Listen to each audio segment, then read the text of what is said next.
talk to us a little bit more about what's happening with Indonesia, because this is a big 180 and they played hardball and it won.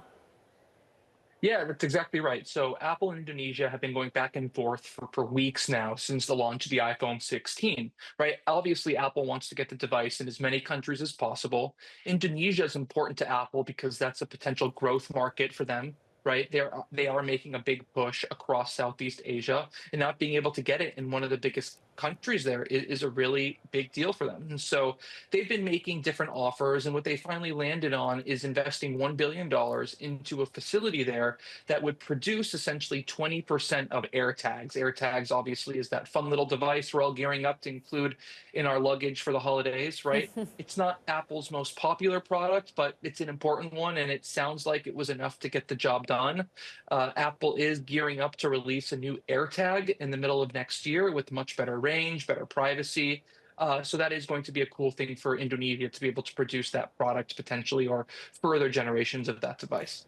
Let's stay global on the Apple front when you're looking at the EU news as well, because this compatibility argument has been going on for a while. Ultimately, whatever the EU forces, does it become global in nature?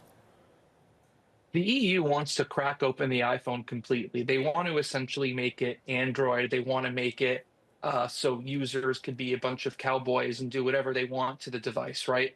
Apple, on the other hand, wants this closed ecosystem with a privacy-centric design and a clean user interface. They don't want people to be able to open up their device to work with third-party earbuds and watches and headsets, as well as it works with Apple products. And so the EU put out a list of several things it wants Apple to adopt and allow third parties to use at a deeper level. Things like AirDrop file sharing, things like AirPlay video beaming from the device to other products, things like opening up underlying Wi-Fi protocols. And Apple is pushing back on that by using Meta as an example and showcasing 15 data categories that Meta wants access to, and positioning Meta as this anti-privacy company, and trying to show consumers and the European Commission, right, the regulators in the EU, what could potentially happen to Apple device customers if these programs are opened up to the extent that they want them to be opened up.